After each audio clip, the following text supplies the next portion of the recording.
All right, like I said at the beginning of worship, the next 5 weeks, we're going to take a deep dive into what I think is one of the most fun and fascinating books of the whole Bible, one I don't think we know all that much about, and it's Daniel. And Daniel is a compilation of folk tales and legends that tell the story of our hero Daniel and his friends during the time when Judeans were taken captive in Babylon after the fall of Jerusalem about 2,500 years ago. It's about how he and his friends resist the power of an arrogant ruler, battle oppression and unjust laws, and hold strong to their faith against some of the most challenging obstacles any of us can imagine. But before we get into any of that, I want to spend just a few minutes with you talking about how the Bible works. Because with any Bible story we read, there are actually 3 stories going on. First, there's the story. But there's also the story behind the story and the story in front of the story. When we're talking about the story, I'm talking about the words on the page, the plots, the characters, the events. What is this story about? But with the story behind the story, we're talking about why and how the story was written, how it came to be. What were the author's intentions in writing it? What was that person trying to convey? And then there's the story in front of the story, which is how that story impacts all of us. Why are we reading the story? Because every time we open the Bible, we bring our own biases and interpretations and thoughts into that story, and we have to be aware that that impacts how we read it. And whenever we read the book of Daniel, these 3 stories are always interacting in some way or another. So when we read Daniel, the actual story, this is the story of Daniel that takes place in the 5th century BCE, when Babylon destroyed Jerusalem, took the Judeans captive, and Daniel and his friends had to live under a foreign and arrogant king. But even though that story takes place in the 5th century, it wasn't written till 4 centuries later. That's the story behind the story. And then 4 centuries later, after the Judeans returned from exile, they were once again faced from a foreign threat from another empire and the evil Greek king Antiochus. We'll get into this story a little bit later in the series, but this is the story of the Maccabean revolt, and it tells us so much about what we need to know about the story of Daniel. And finally, there's the story in front of the story, which is us. We read this story of Daniel with our own thoughts in mind, with our own threats in mind. And we read these for a reason, that we hope that they'll actually provide us the same level of comfort and assurance that they did to our ancestors generations and generations ago. So with all this in mind, I think it's helpful to think about these stories from Daniel in their original genre. These are folklore. Stories told around a campfire for thousands of years, tall tales of great legends and heroes of the faith.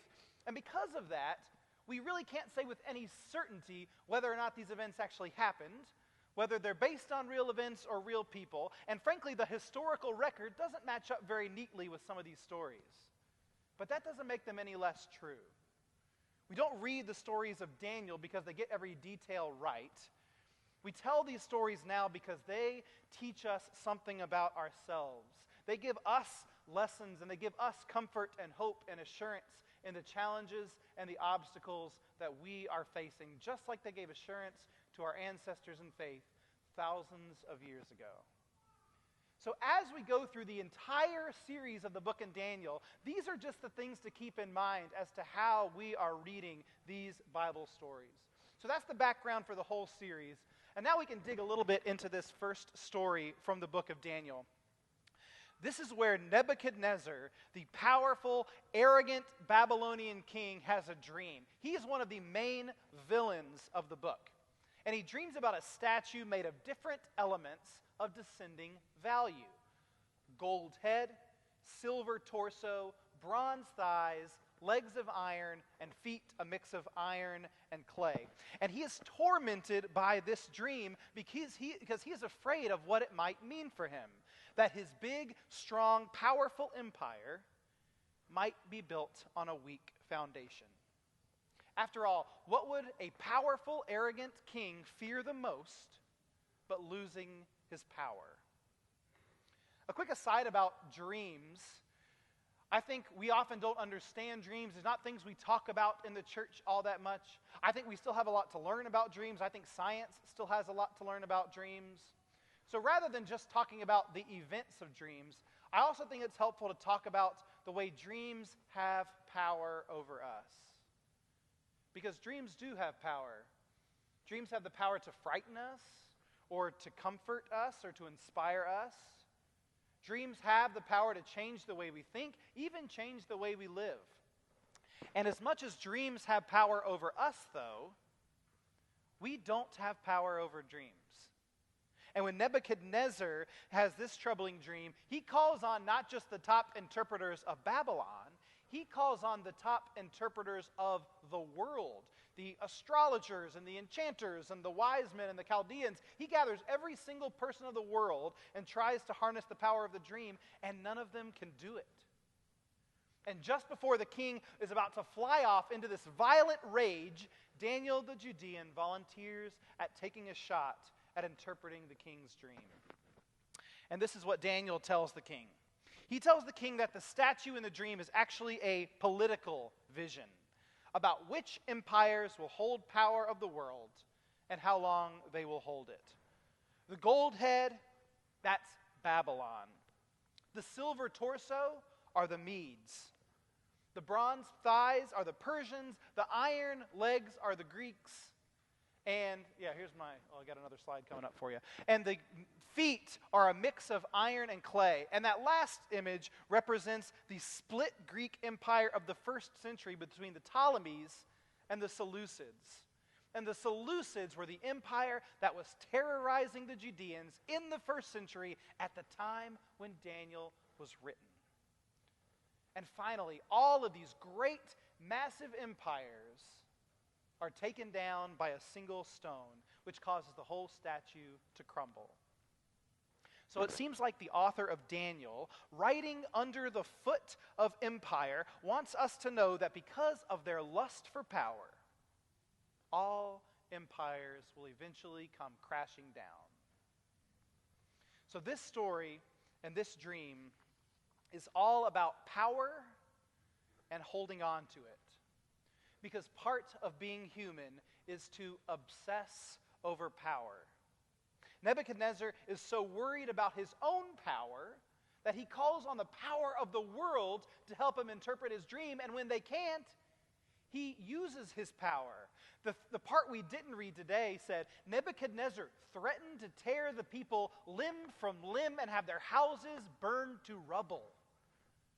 Because that is the logic of an arrogant, powerful king. Holding on to power is always about using violence and threats as weapons against people. But ultimately, Daniel shows Nebuchadnezzar a different power, which is a power that the king absolutely cannot understand. Because the power of God doesn't fit neatly within the scheme of empires and kings and rulers who hoard power by bullying and threatening and belittling and killing.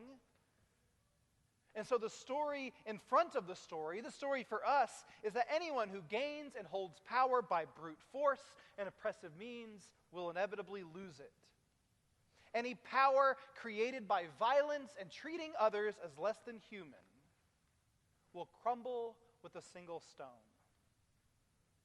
You know, this is actually the same story that will be told through Jesus centuries later, right? About an oppressive empire who conquers the world and crucifies people just to make a point, violence, fear, until a poor rabbi from Nazareth shows Rome what real power looks like by laying down his life.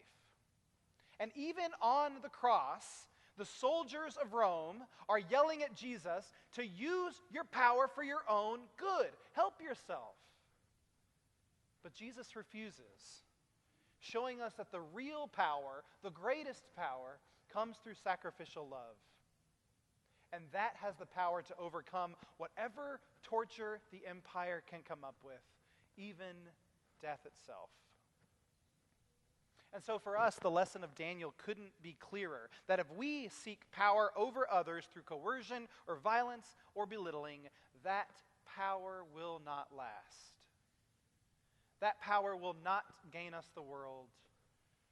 That power will not make us feel better about ourselves. But the ultimate power of God through self-giving love for the sake of others, that power is everlasting. I mean, even when Daniel stands before the king, he even says, this isn't about me. This isn't about my power or my wisdom. This is about my God. And I think it's easy to read Daniel and say, thank God I'm not that arrogant king. But I think if we're all honest with ourselves, we all have a bit of that same arrogance in us. Because we dream of power too. We dream of getting that promotion or having more stuff or making people like us more. And we also may be tempted to think that the empires that we build will last forever. Whether they're relationships or jobs or wealth or grades or even sports teams. But like the king, we know that these don't last forever. And that, frankly, is terrifying. But there is one thing that does last forever, even when our own dreams come crashing down. And when life makes us come to terms with our own impermanence, we have a God whose love for us will never end. And so you can see that with Daniel, the story actually shifts. It shifts from the power of human dreams to the power of God's dreams. Because God dreams about different things than we dream about. God dreams that all forms of inhumanity will end, that people will recognize the divine image in one another, that people will build one another up instead of tearing one another down. And that we have a part to play in God's dream with Daniel, with the Judeans, with the faithful of all time, is to understand and live out the ways of peace and dignity for all people. God's dream turns us away from ourselves and towards the world, especially those in need, those suffering from violence and oppression in the world today, and urges us, demands us to respond with the same selfless, self-giving love. The kind of love that powerful, arrogant kings don't know anything about. And this theme of God's selfless power versus the king's selfish power, this will be the theme that carries us throughout the book of Daniel. And next week, we will see just how violent this king is willing to get and how the people of God respond. Thanks be to God.